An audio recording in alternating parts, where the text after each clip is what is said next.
Topics Tuesday on SVI Media, once again sponsored by Star Valley Health. And Dr. Kirk is joining us today. Dr. Kirk, we're talking Colorectal Cancer Awareness Month in the month of March. Let's start by talking about screenings and colonoscopies. Tell us what we need to know about screening for colorectal cancer. So the main issue that I talk to most patients about is that screening for colon cancer is one of the most important ways to help your health. Colon cancer is the second leading cause of death from cancer. We also know that screening for colon cancer, no matter the test that used, leads to you less likely dying from colon cancer.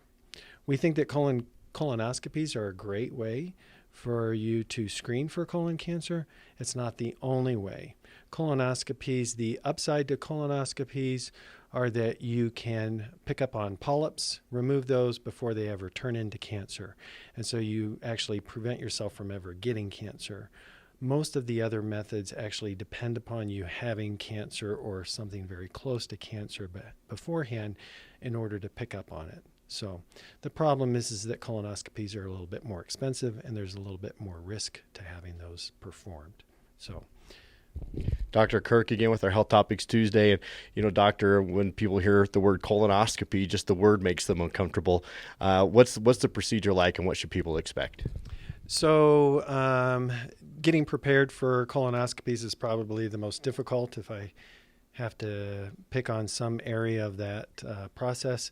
I've been through 3 of them myself, so I can tell you for sure that prepping for them is more difficult than anything else and related to it. So the preparation, 2 days beforehand, we start putting you on a slightly different diet.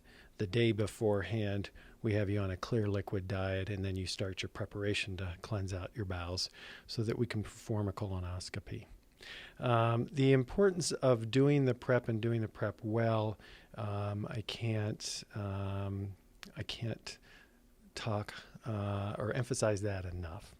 And that if the prep is great, then we have a very good ability to look at everywhere, find polyps of any size, and remove them. So you do your prep either 2 doses on the same day, the day before the procedure, or one dose the day before and 1 dose the day of. But it has to be well ahead of time the day of in order for you not to have risk of bringing stuff up when you undergo sedation. So when you come into the facility, you are greeted by friendly faces. We put you into a room, get you changed into a gown.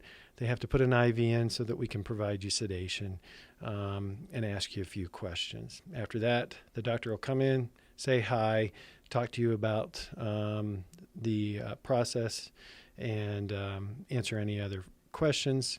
And then we take you back to a room, we call it the endoscopy suite, and you are put into a left-sided position, and we get you off to sleep.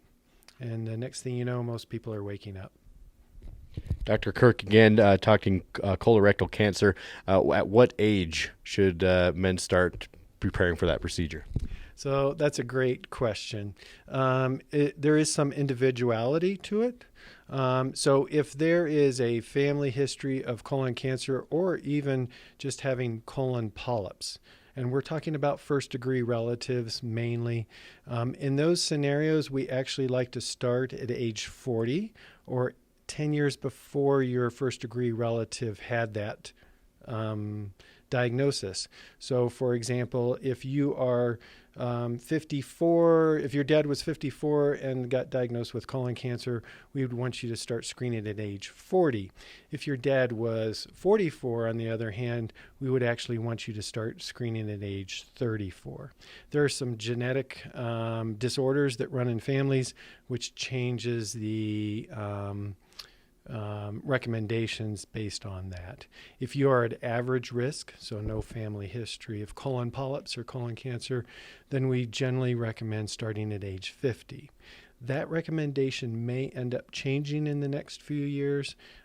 Recently, there was some data that came out with or that showed that colon cancer is on the rise in people under the age of 50, which is very unfortunate. I'm not sure why.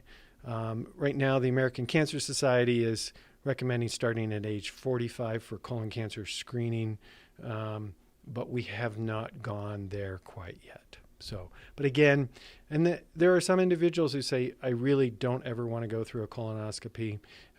There are some other options available. You need to talk to your provider about that as far as other potential recommendations for colon cancer screening. There are some situations where colonoscopy is the only way that we would recommend screening for colon cancer. Family history is a big one. Well, Dr. Kirk, certainly appreciate your time. Anything we missed that you wanted to touch on with us today? If there's anytime you have questions, we're more than happy to sit down and talk to you about the process of screening for colon cancer, the methods that are available, and what might best fit your scenario. That's Dr. Kirk with Star Valley Health on our Health Topics Tuesday on SBI.